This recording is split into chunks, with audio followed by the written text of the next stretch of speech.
Hello and welcome to another episode of the STRETTYCAST. I'm joined by Mike again, and this week we're discussing departures from the Sir Alex or the post-Sir Alex Ferguson era that we disagree with, and players that may have went on to better things, that had more opportunities maybe at United or more time to show their ability.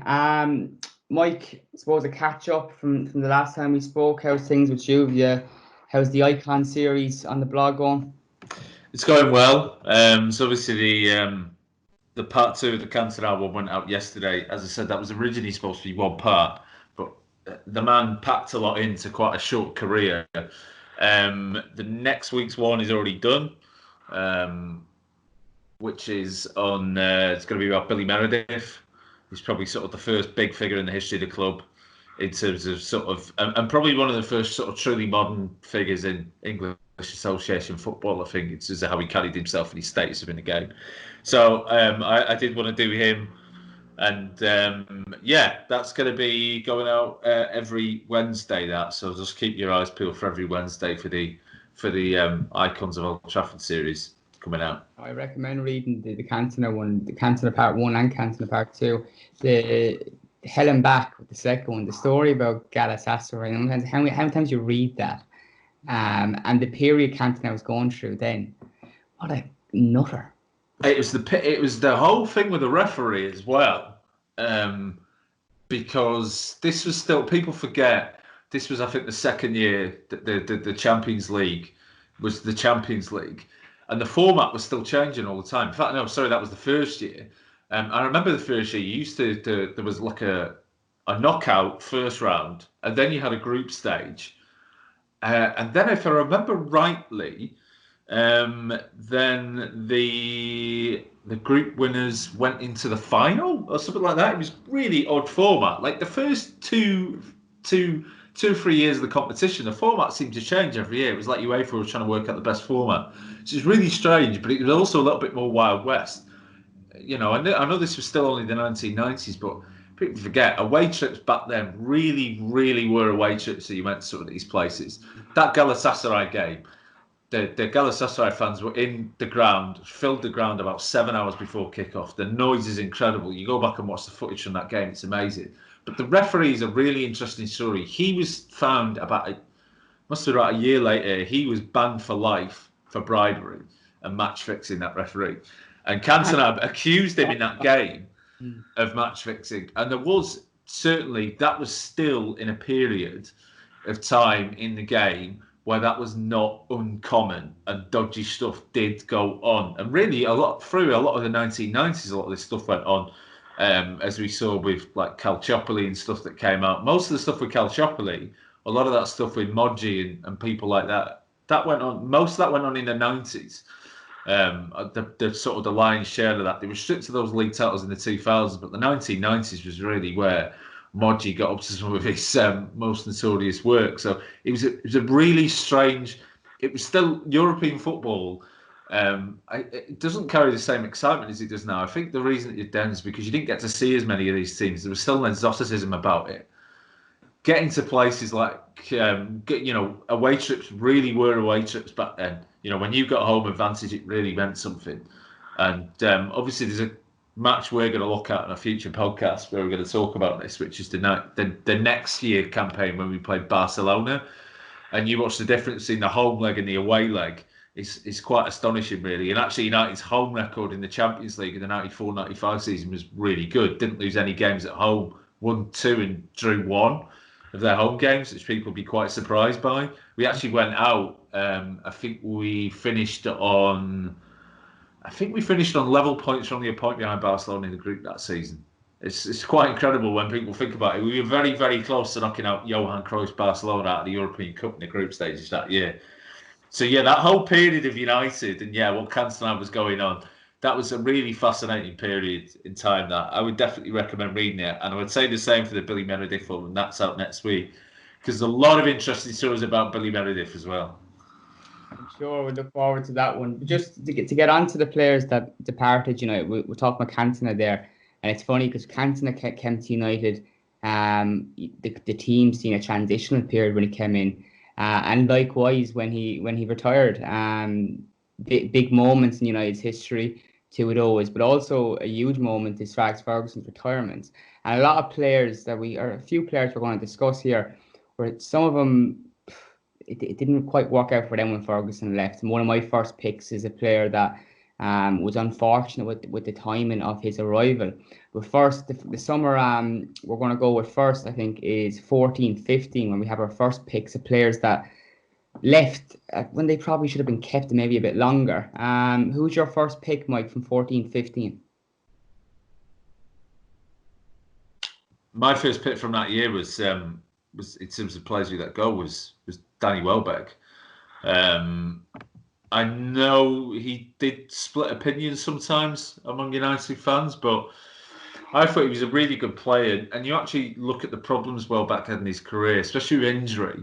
Those only started when he went to Arsenal. I think a lot of that stemmed from the fact there was stuff going on at Arsenal. I don't know, there was stuff going on with their training or their medical issues in terms of looking after players, meant that there was huge amounts of players getting injured at that time. And Welbeck was very unfortunate. And in fact, his time at Arsenal, he got two really bad injuries. I think almost 2 years of his career were gone in his time at Arsenal. But at United, he was always a good player. He was a good, what I would say is a good big match player, Danny Welbeck.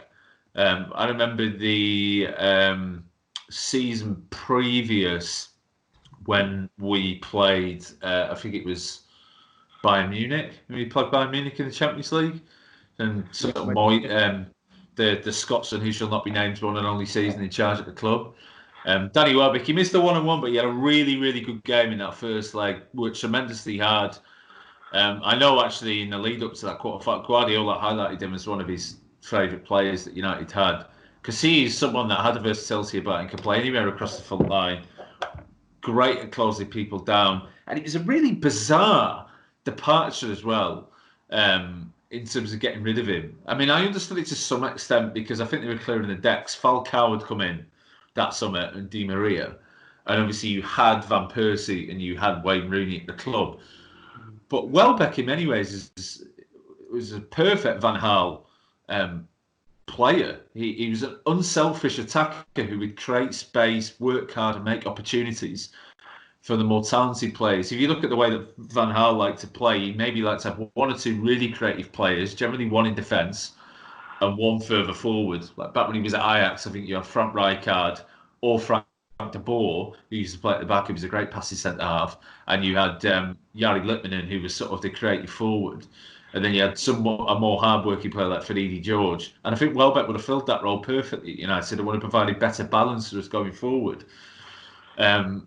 To sell him, really, I think it was a big mistake. And to have an academy-developed player as well, who could have been an important part of the first-team squad going forward in the years to come and grew into a more senior player in the team, to let that go, I think that really summed up the direction where the club was going at that point, and a direction that I think has only really started to be readjusted back to where it needs to be going again over the last 12 months, really. Is this where we lost a lot of makeup in the squad? Because look, you can look at Danny Welbeck.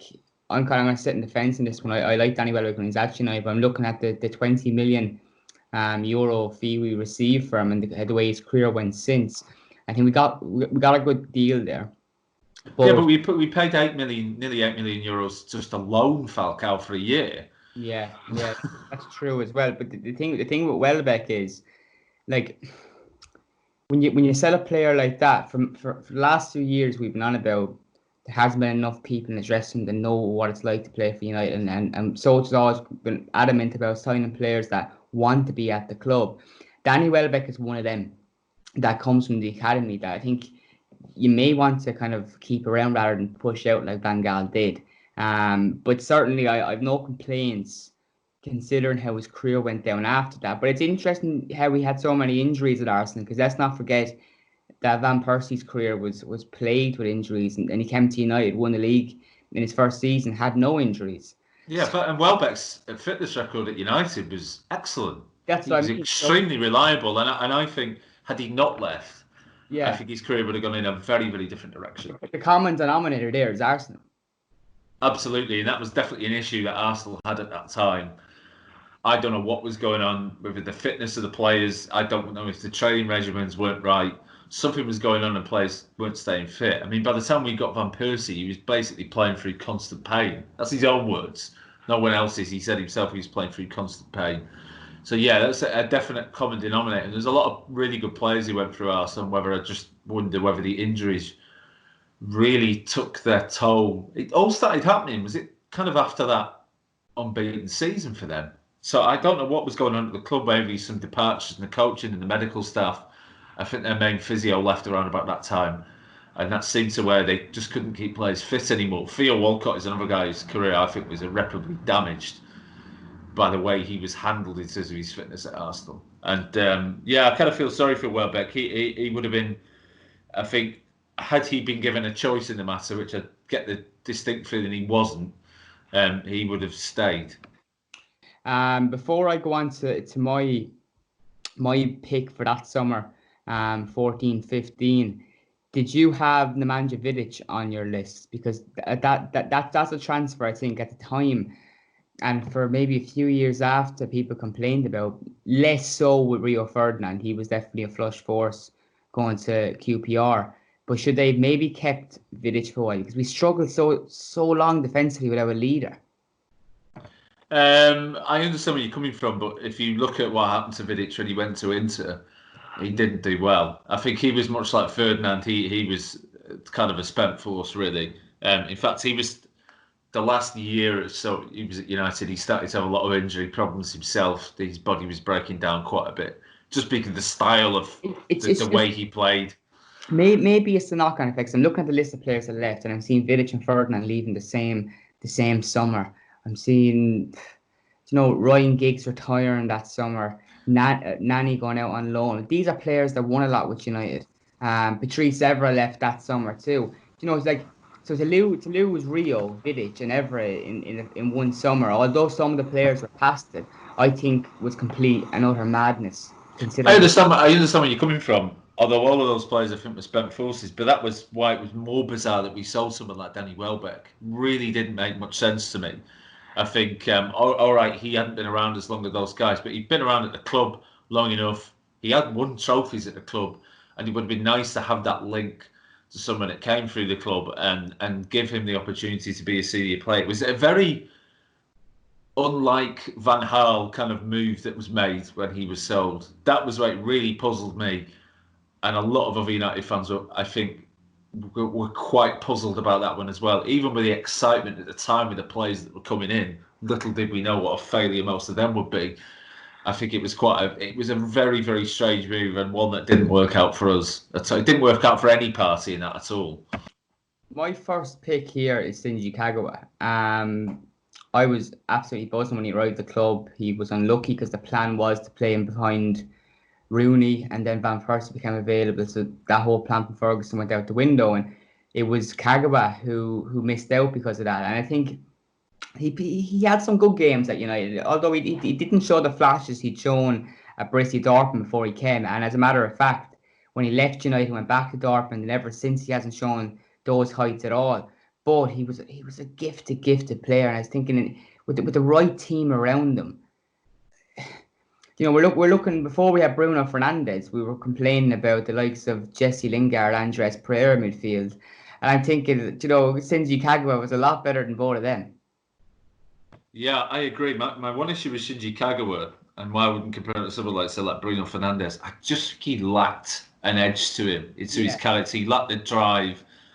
I think he would have been, you talk about a team built around him. I think at maybe a smaller club with a team built around him, he would be fantastic. He would have been a really, really good player. It's kind of the argument I was making against the signing James Maddison. I find him a more decorative player.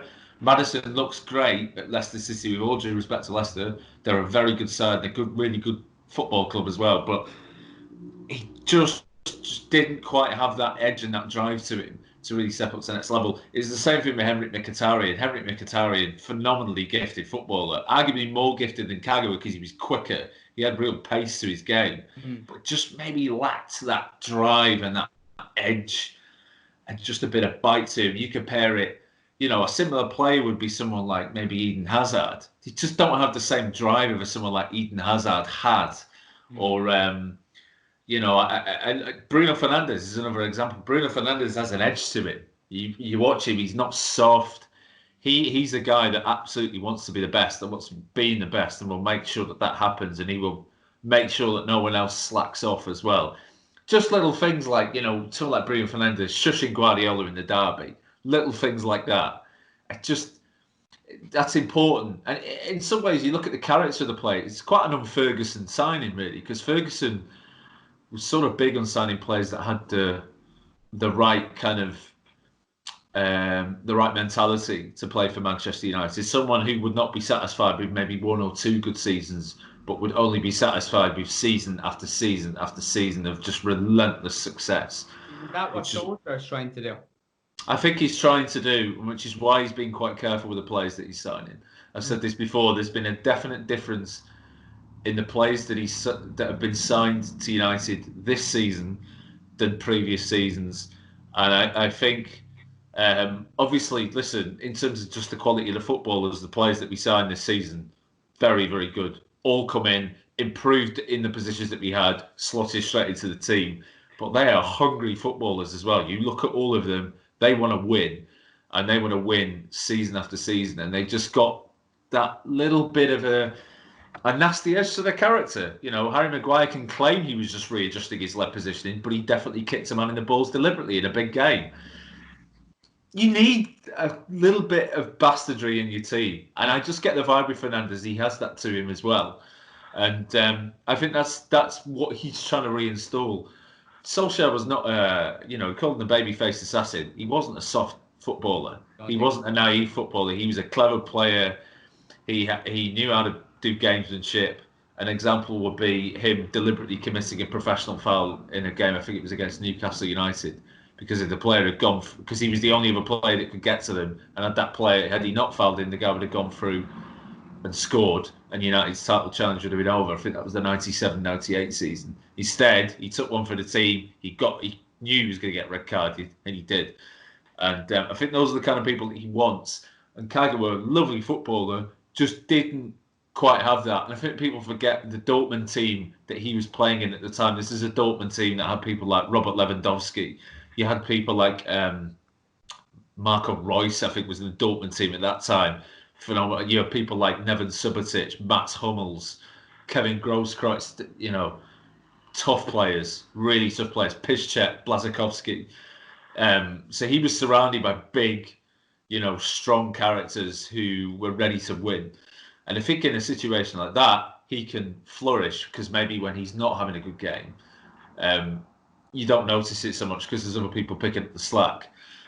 He also had an identical player, Mario Götze, who was also there. He's a very similar kind of player. So when one wasn't playing well, as long as one of them was playing well, it didn't really matter. United didn't really have that, and unfortunately. And, you had little glimpses of maybe flashes of greatness with him, and I think when him and Juan Mata played together a few times. But, it just didn't, just for me, a really nice guy, really, really gifted footballer, but just didn't quite have the right character. He got lost in games a lot. He kind of faded in and out. And I suppose that's the thing with players that play that particular role as kind of a playmaker and pull the strings. You often see Mata, especially when we're away from home. They find it hard to have that much of an impact. He plays much better at Old Trafford for some reason.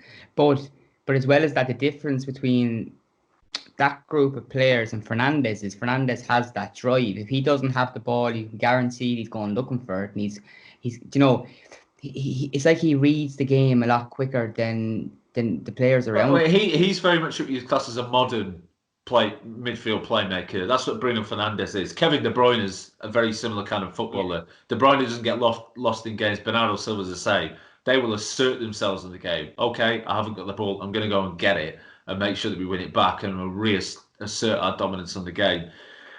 People like Mata and Kagawa, I always think when you think of these old school playmakers, you think of someone like Juan Roman Riquelme, who's a lovely, lovely footballer to watch. But the pace, the way the game is played right now, there's no room for those players. Your playmakers now, but for people like Fernandes, De Bruyne, Bernardo Silva, they are sort of halfway between 8 and a 10. That's essentially what they are. Kind of like an 8.5, I think they tend to call it. It's the same with like Iniesta. Iniesta was an 8.5. He wasn't at number 10. He was more versatile. He was more hardworking. That's what your playmakers have to do now. I remember Chelsea had a guy a few years ago who was great at that, called Oscar, Brazilian player. For a couple of seasons was fantastic. He used to close people down relentlessly. And unfortunately, people like Kagawa just don't really fit anymore. Strangely left for China at a young age, Oscar. Yeah, I think he had the same problem that a lot of the Chilean players had a couple of years ago, where he played an enormous amount of games without much of a break over a period of about 3 years. And I think sometimes in an athlete, that can really take a toll, and it's very difficult for you to get back up to that level. So you look at someone like Arturo Vidal, Alexis Sanchez, they had this incredible stretch and they were just playing. They never got a summer off because they were playing for Chile, just playing and playing and playing. And those two players are not the same anymore because of that. The next summer we have is 15-16. And there's one that jumps out to me straight away in Raphael, who joined Lyon. I'm not going to claim that Raphael was a star right back by any means, that he wasn't world class, but he certainly did a job. He always worked hard, and I looked then we sold him, and we had Antonio Valencia at right back, who wasn't a right back for a few years. Now Valencia didn't do particularly wrong because he's playing out of position, but Raphael, there was a certain thing with him and the fans. I think it was because he was ratty.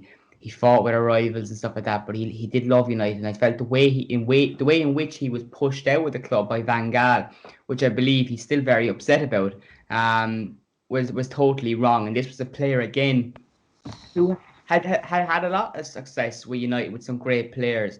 I think this was another transfer that we were getting rid of a player who experienced so much, and again the DNA of what Ferguson was building with teams was being stripped by Van Gaal. You look at the players we mentioned the summer before, with Evra, Ferdinand, Vidic, all in the one summer. I'm looking here, and Nani left as well. Raphael, Johnny Evans, that's a player you want to talk about, I believe. Yeah, that's right. I mean, Raphael was on my list of players actually as well, of players that should not have been sold. That summer was a particularly brutal summer when you look at the outgoings. I mean, yeah, Javier Hernandez was sold that summer. Nani was shipped out permanently that summer. Yeah, it was tough. But yeah, Johnny Evans, it's just crazy. For me at that point, when you looked at the defenders United had, Johnny Evans was the best defender at the club, without any question. He was better than Chris Smalling, and he's better than Phil Jones. And he's still better than both of them now, although I have to say, Chris Smalling seems to have sort of refound his mojo at Roma this season, playing really, really well. But Johnny Evans is a fantastic defender, really intelligent, not great at just doing the dirty defensive stuff, but he was good on the ball as well, Johnny Evans. A great, really composed footballer at the back, the kind of composure that Smalling and Jones just didn't have. There's a great story that Jonathan Wilson had about him. So Jonathan Wilson's obviously well known to be a Sunderland fan, and he was when he was sort of covering a lot of Sunderland games in the season where they got promoted when Roy Keane was the manager, and there was a game they were playing. I think it was Cardiff City, and the wind was just absolutely shocking that day. And in the second half, literally Sunderland could not get out their own box. The only one that was doing anything was Johnny Evans, just bringing a ball down, cool as you like, surrounded by opposition attackers, and just calmly just bringing the ball out and just playing it out. He was great. And again, he was the same with Welbeck. I look at Johnny Evans, I think he's an ideal kind of Van Gaal defender. Van Gaal loved ball-playing defenders, intelligent ball-playing defenders. And I never understood why he favoured Chris Smalling and Phil Jones over him. The one thing I will say, which is important to know here, when we're talking about players that we disagreed that were sold, Johnny Evans, before he was sold, was not playing particularly well. The season before he left, he wasn't playing well. But the thing is, he was going through a bad stage, I think, more than anything. But he had done a lot more. He had shown more promise in the first team than Chris Smalling and Jones ever did in his breakthrough campaign. Well, can I just, yeah, his first season break, his first full season in the first team was 2008, 2009. So the previous season, 07, 08, I think he was at Sunderland on loan for 2 seasons. Yeah. The season they got promoted and then the season after, in which he was their main defender. He was fantastic. And he came back into United from loan 08, 09. That was the season where we won the third title in a row. We got to a second Champions League final in a row. I think we won the League Cup that year. And I think we set a record for most consecutive games, without conceding a goal. I think at that point. Oh, no, it was about 9 games. It's something insane. Johnny Evans that season played, I think it was, I just checked this before, it was about 34 games he played that season, because that was at the point where, I'll just double check that, but that was at the point where Vidic and Ferdinand started to have issues with their fitness. So essentially, Johnny Evans became, because Piqué had been sold that summer to Barcelona, Johnny Evans became sort of the main backup centre half. So when one of those two couldn't play, Johnny Evans would come into the team and play. And he played pretty much every game in that run. He was a really good player. And I know he'd had a drop-off in form, but he'd already shown he could recover from these kind of drop-offs in form. I remember when we got bit. At the time that Rio had the back injury and Evans was partnered by Vidic. Yeah, Vidic started to have problems with his knees, I think, that season as well. But I remember Evans had already not only proven that he'd given himself credit in the bag for that season, but he'd also shown he could recover from bad spells of form. So an example would be when he had an absolute nightmare when City beat us 6-1 at Old Trafford. He really did, and I think he got red carded as well. When he came back into the team, because obviously he served his suspension for the red, he came back into the team. He was fantastic for the rest of that campaign and the next campaign as well. He was a huge player for us. And I think just a complete lack of patience of Van Gaal to sit down with him and work out what was going on. That had always been a bit of an issue with Van Gaal, though, is sort of, I think part of the reason Van Gaal liked working with younger players because he ruled by fear, rather than maybe taking a more holistic man management approach of maybe seeing that one individual may need managing differently than another individual player. And I think Johnny Evans at that point maybe just needed someone just to sit down with him and just to work with him. I think selling him was a huge mistake. Hey, listen, if Johnny Evans was at the club now, he would still be first choice centre half. I would be much more comfortable with Johnny Evans and Harry Maguire as the United first choice defence than I would be with any of the other defenders who got on Harry Maguire. We would, listen, United's defence has been good this season. Imagine how much better it would have been had we kept Johnny Evans and helped him get through what was, as it turned out, just a bad patch of form. Because as soon as he went to West Brom, he was great again. And then he went to Leicester City. He's been great at Leicester City. So much so that Manchester City tried to buy him twice. Yeah. Guardiola really wanted him. Guardiola was going to make him first choice because I think Guardiola had maybe looked at Stones, looked at Otamendi and thought, these guys just not working for me. But he saw, I think, in Johnny Evans, someone who would have fitted perfectly for him. Does Nani make your list? Unfortunately not. I do like Nani. He was a really good player, but he did tend to flit in and out of games at times. And it was just maybe the right time for him to move on. I think Raphael was on my list, though. Absolutely, Raphael should never have been sold. He should have been kept. No question about that. I'm not 100% sure whether I have Nani on my list or not, to be honest, because at the time it was probably the right thing to sell him, but we still haven't got that ideal player on the right yet, and we're looking for one in the summer. We still haven't replaced that player on the right flank since then. And he left for 6 million. Like that summer, we sold Van Persie and Nani to Fenerbahce and got 12.5 million for both players. And thinking of the market now, they fucking fleeced us. I know. What I will say, bar I think a season he had on loan at Sporting, Nani really hadn't done that much since he'd left United, which suggests to me it was probably the right move to let him go. I left the player out from the 14-15 because I wanted to bring it up in the 16-17 summer, because that's the summer we left. We saw Memphis Depay leave the club after a short spell. Now, it's very, very similar episode with Wilfred Zaha, although he got less chances at United. Two of those wingers they're not on your list, no? No, although Zaha would be higher up the list than Depay. Yeah. I think Zaha only just missed out. The only reason I didn't put Zaha on the list is that I think him leaving the club was the best thing for him in his career. Yeah, maybe for him, yeah. But Depay, I do like Memphis, and on his day, he's really good. But it's kind of overlooked when people see him doing stuff for Lyon. Even for Lyon, he's incredibly inconsistent and frustrated sometimes. And he's just... I don't know. There's too many question marks over his personality in terms of to what he does off the pitch. What he does off the pitch, I don't really care as long as he doesn't get into any legal trouble or doesn't do any horrible stuff. Listen, him doing rap videos, or people having a go at him for the way he dressed and how he carried himself. That kind of annoyed me because if Memphis Depay had been a white player and he did that, no one would have said a word about it. Because he was a black foreign player, people wanted to have a pop. Have you seen the way James Madison dresses? Exactly. Hairs. Do you know what I mean? Exactly. My issue with Depay is I just think he maybe lacks, in terms of technically and physically, he has got all the gifts to go and be an absolute superstar. He just maybe lacks that.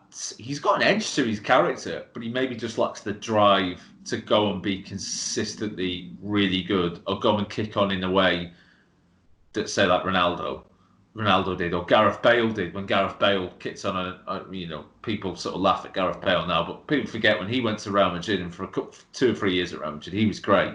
He just maybe lacks the drive that those guys had to go and be really, really successful. He's good in Lyon, a decent team in a league that's not as strong as the Premier League, but I just think maybe United was just slightly above his level. Who's next on your list? So next on my list, I was looking through that season after departures, 2016, 2017. Didn't really see much in there. I think all the players we got rid of that year. Yeah, I think that was probably the right call to get rid of him. And for much of the same reason, I would say the season after as well. Yeah. But then really, it's when we're coming up to kind of last year, and this year where again there's a couple of departures. I mean, top of my list of players we shouldn't let go is Daley Blind. Why in the world do we ever let him go? I said it. I think he was easily one of the best players that United signed after Ferguson left. He's a really good player, and he's gone back to Ajax to be really good. He was a big part of their run to the Champions League semi-final and the League Championship win last season. Really clever footballer, technically superb. All right, maybe they're not the most amazing athlete in the world, but listen, I think if you'd have offered Solskjaer Daley Blind in his squad right now, you'd snap your hand off. He'd love to have someone like him. Because the thing with Blind as well, even though maybe people don't realise, he's a leader. He's someone who can take charge of a game, who can direct plays. He's such a clever footballer, and he's a leader at Ajax, and he's a really smart guy, and beautiful man, easily the best looking player that we had. Give the hair, man. Yeah, great hair, fantastic. But I should never have sold him, and I think he would be in and around the first 11 now for United because he can fill so many different places. He can play as a playmaker. Almost not quite as good as someone like Andy Robinson or Trent Alexander-Arnold, but his ability to be able to find the long passes in the way that he could play as a screen in the midfield for the defence. He could play in a back three. He would be great in a back three. In fact, he's tailor-made for it. He could play further up in midfield as well. He was so versatile, and we could have really done with him this season, I think. The biggest regret that I have in the time of Blind is we didn't utilise him at all, really. We didn't try out different systems with him. And people say, oh, he didn't always perform brilliantly where he was playing, so why would you give him the chance elsewhere? The thing is, he was so technically gifted. He could do so much with a football. He played defence, fullback, as you mentioned, midfield. And I think Solskjaer would probably make a lot of use of this season, considering the injuries we had during the time McTominay was out. Defensively, Mourinho played him as centre back in the Europa League. He was very, very good in that campaign. So he was a player I was really sickened to see leave. But look, for many years under Ferguson, you would say that no players leave Manchester United and go on to better things. And we said that for years. And watching Ajax glide through the Champions League last season and see him reach semi-finals with Blinden team, I was delighted to see that. I was really happy to see a player move on that wasn't really fully appreciated at United, but then is at the highest stage in Europe while we're struggling we're struggling to qualify for the Champions League. This guy has left United, is playing semi-finals with Ajax. It's a massive achievement. And he's had his illnesses, I think, in the last year with his heart and stuff, and he's missed games, and it's good to see he's had to recover. But that's another player as well. That you look at some of the players we brought in that caused problems, that were in the media for negativity and stuff. Did you ever hear of Daley Blind at all? Like in that kind of capacity, he puts up his pictures on Instagram with his beautiful hair after, I'm sure, using the best products a man can get. But other than that, you didn't really hear or see much of him. No, great player. Still a fantastic player now. And it was interesting, when Mourinho came into United, Blind was very, very heavily linked with Barcelona. And Barcelona were interested because I think they looked at him as someone who would fit into the way they play. I do feel this season, that when we had a real drop-off in form, and people talk about the Pogba getting injured. Pogba's barely played this season, so it's really very little impact on our form. But I think McTominay getting injured was a big blow. And I think had we had Daley Blind there, that really would have cushioned that blow. I also wonder whether we'd have had Blind, Solskjaer would have experimented with the back three much earlier than he did. I mean, he started using it more regularly up until the shutdown because credit to Luke Shaw has really developed his game to be able to be more versatile and play as a sort of a more central defender and give Solskjaer some flexibility in the systems that he wants to play. But yeah, I think that was, I look at Blind and I feel like it was just giving Solskjaer a little bit more breathing room to try new things that I think he did want to try. I wondered with Solskjaer whether maybe he was a little bit one-dimensional, but I think when Fernandes came in, it allowed Solskjaer to go, oh, okay, I can maybe sort of shift things around a bit, change the way that we play now, because we have someone who allows us to change the way we play. I think Daley Blind would have allowed us to do that a little bit as well. Obviously, he's not as good as Bruno Fernandes. He's not the same type of player, but just gives you that allowances. Someone who just never, ever loses his cool. And he would have been, again, we talk about Johnny Evans, Daley Blind would have been a great partner for Harry Maguire in defence. All right, maybe some people say not the quickest, but you look at the both of them, their positioning and their anticipation, the way they're both able to read the game, it would negate a little bit them needing the pace. And if you were going to pay about three, it just allows you to put someone like Eric Bailly in there who could maybe just cover for them with a bit more sort of athleticism, rudimentary sort of athleticism. Yeah, I mean, he's a big regret. We got decent money for him. I think we actually sold him for about the same amount that we bought him for, roughly, about 16 million euros. But shouldn't have sold him. Just should not have sold him. And again, a bit of a surprise when Mourinho.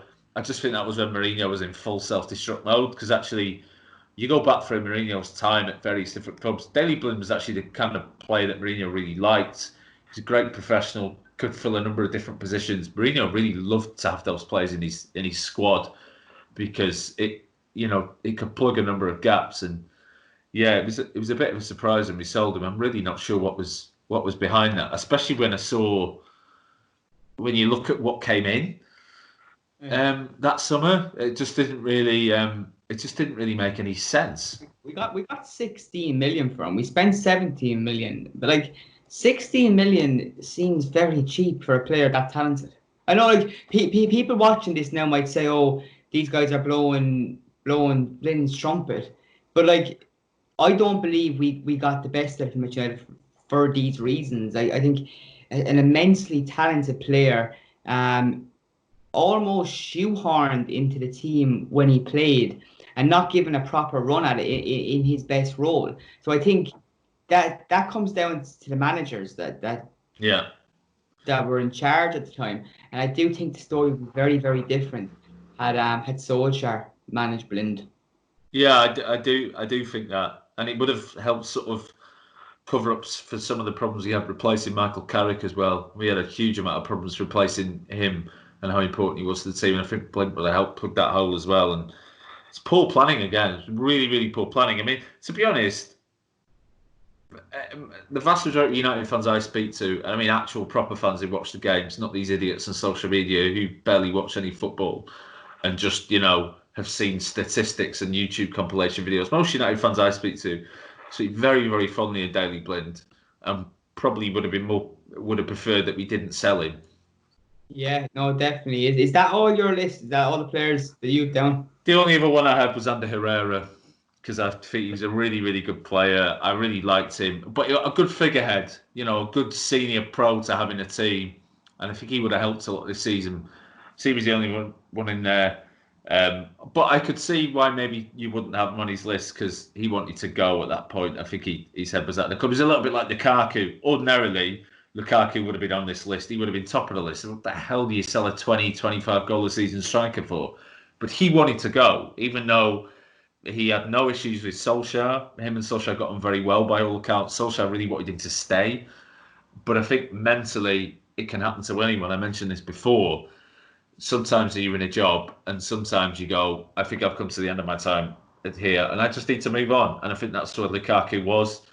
And I think it worked out. It's worked out for everybody in the end. I know we struggled a bit initially, but I look at Rashford really stepped up before his injury. I think it's given Mason Greenwood some much needed game time. Martial started to improve a lot before the shutdown. I think he improved tremendously in that sort of, was it 11 game unbeaten run you were on? He was a big part of that. And also, I look at someone like, we brought in Ighalo, who, he's not played a huge amount, but I've seen enough for Ighalo to think, as long as we're not paid silly, apparently we won't have to pay a huge amount to sign him permanently. 15 million being touted. I think these days, he's still 30 years old. I don't think that's a huge amount of money to be paying for someone who could contribute 10 or 15 goals, chip in and give you a different option going forward. And for a guy that wants to be at the club, I mean, you look at Ighalo, he really, really is so enthusiastic about being at Manchester United, and he seems to have settled in really quickly.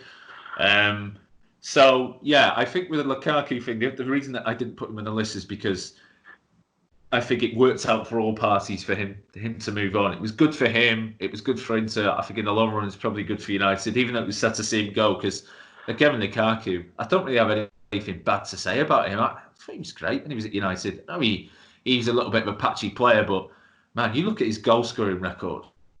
People take for granted how good of a centre forward he actually is, and how much of a selfless centre forward he actually is as well, which makes it more incredible that he scores the amount of goals that he does. But I really like Lukaku, really, really good character, and yeah, it's just a shame that it ended how he did. I think what happened in that previous season was really what sort of knocked Lukaku's confidence, I think, and maybe just moved him out. I've no problem with Lukaku either. I think he's a quality centre forward. Shame didn't work out at United, and I agree. He decided it was time to leave, but he left under a cloud, and his behaviour in the summer wasn't typically of Lukaku. The thing about not training and that's not good, and it didn't shine well on him. The second point that I have to make too is when he arrived at United, he was in great shape, but this whole thing, whatever he did before the World Cup in bulking up or whatever the plan was, whoever gave him that plan, it was nuts, crazy, absolutely crazy. I believe they changed his diet plan or whatever when he went to Milan, and he looks a lot better. But it's Mourinho, I think. He seemed to hit out at Gary Neville for mentioning the fact, which was a fact, he's too big. He's too big for a centre forward, and he had an issue with that. But like, he didn't leave United really on great grounds, and he made that himself, because when we're on the pre-season tour and all the cameras were there and the players were training, he was sat in his own sulking, and that's what annoyed me more than anything. Why not just leave? You want to leave without any of the bullshit and train with the club during pre-season. The transfer will happen. It did happen. Yeah, I appreciate that, but unfortunately that does happen. I mean, one of my favourite United strikers is Rui van Nistelrooy, but there's absolutely no question the way he left the club was not good. And it's clear. I've mentioned a couple of times the interview Lukaku gave quite recently about how he left the club. And actually, he said nothing bad about United. He said nothing bad about Solskjaer or the club at all, which just makes me think his head was just not in a good place at that time. And I think really, if you pressed him on it, he would say, yeah, if I could go back, I would change the manner in which I left the club. Ander Herrera is another one. The way he left the club wasn't the best. It wasn't that great. And I think if he could maybe change how he went about leaving the club, he would change that tomorrow. And the same when I go back to someone like Rui van Nistelrooy, he'd probably gone, yeah, I wish I'd left the club in the way that he did, because if you actually look at sort of his relationship with Ferguson several years after, it was actually very good. They made up quite well, even though they had a big falling out when he left the club. These things happen. I've seen various interviews with Lukaku. He's a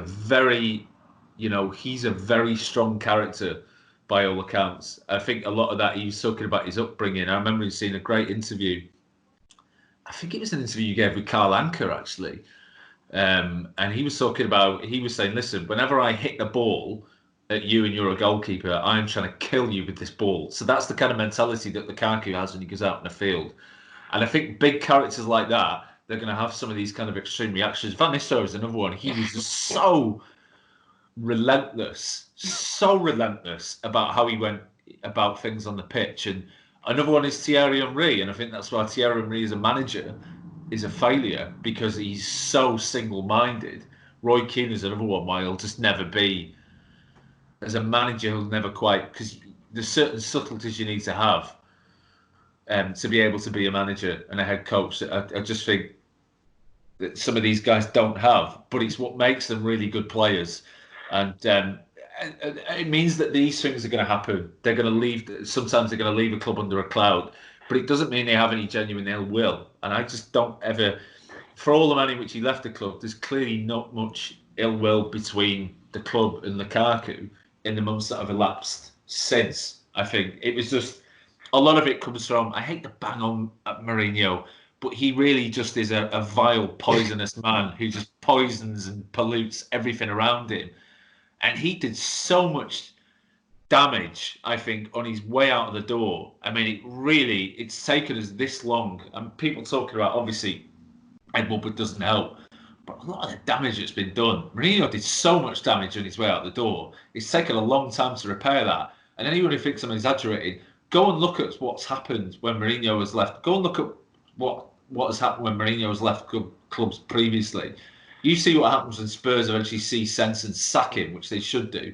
It's going to take them a while to recover from that. And I put a lot of that down to Mourinho, to be quite honest with you. Right. Before we wrap it up, just concluding this will be interesting, because you have how many players in your list? He got 5 that I wouldn't have got rid of. That's it. I've got 4. And the majority of the players that I've listed here, Kagawa, Evans, Raphael and Blind, the majority of them were sold by Van Gaal, I believe. Evans. No, not Blind. No, but Evans, Raphael, Welbeck were all sold by Van Gaal. Yeah. Right.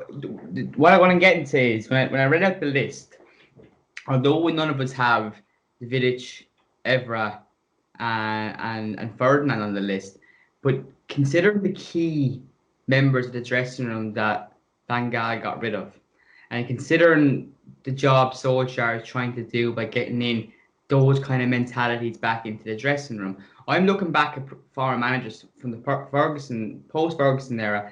I think Van Gaal did a lot of damage.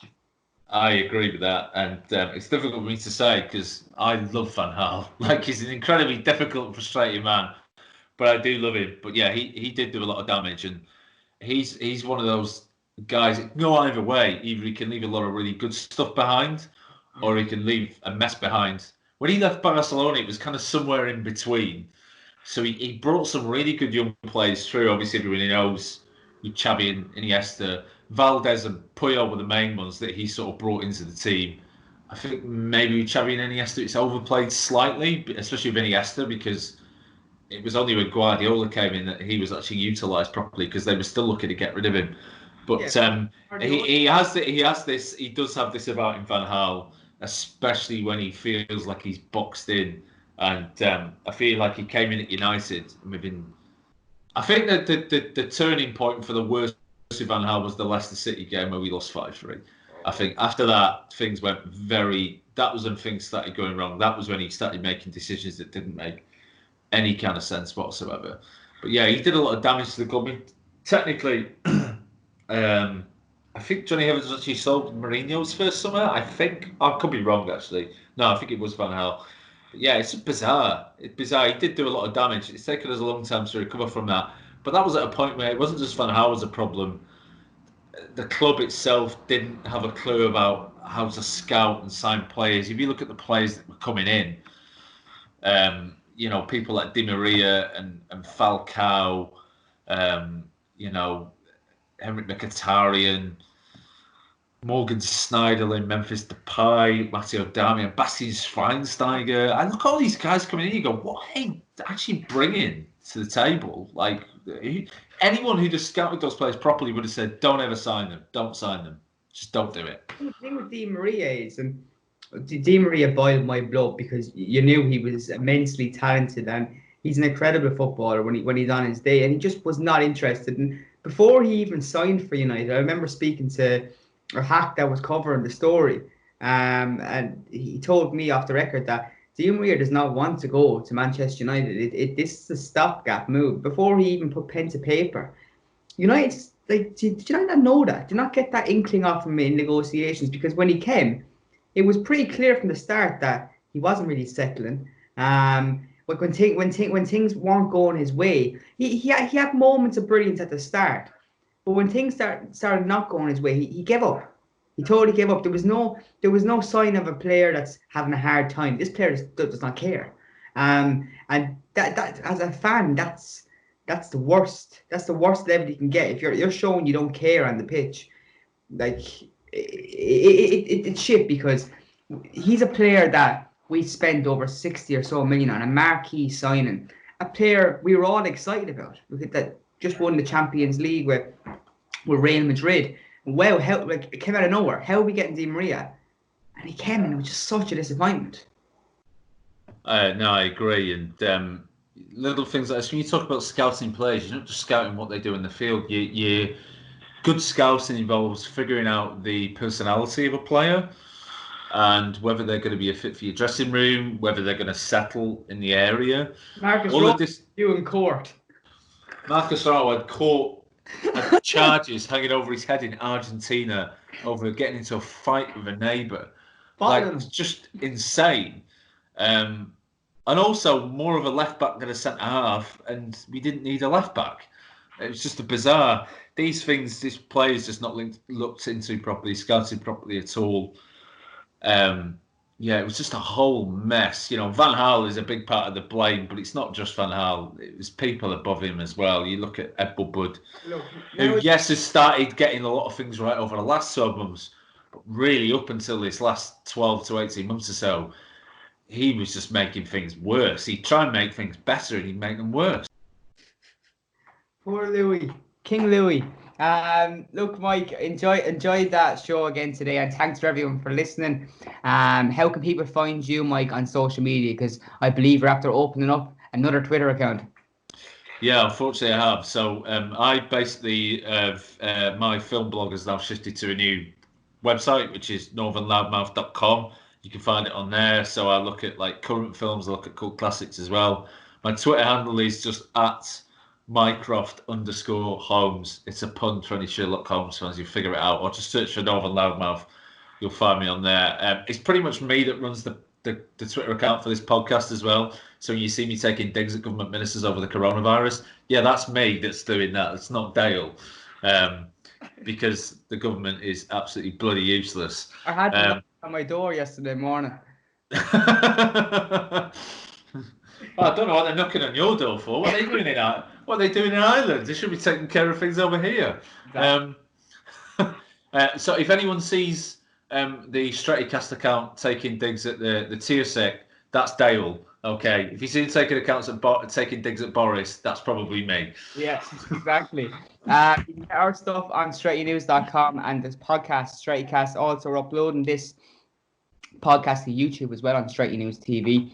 So you get it on video as well as audio. Thanks for listening. Hope you enjoyed our list. Actually, as well as that, before I go, send us a tweet at Stretty News with maybe some players that you disagreed with that should not have left at that time. We're not all necessarily players that you think are world class, but you might have a kind of an affection towards. You mentioned Ander Herrera. He's not on my list, but I can see why someone had an affection with him the same way as I had. Let's see if Tom Cleverley's on anyone's list. Tom Clever. What about Bebe?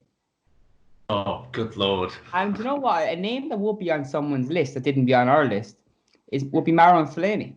I reckon some people would have him on a list. Yeah, I think so. I mean, he wouldn't be on mine, but yeah, I'm sure he's on someone's. Maybe he'd be on David Moyes' list. Definitely. There you go. Thanks for listening. And Mike, thanks for joining me. See you again soon. Cheers.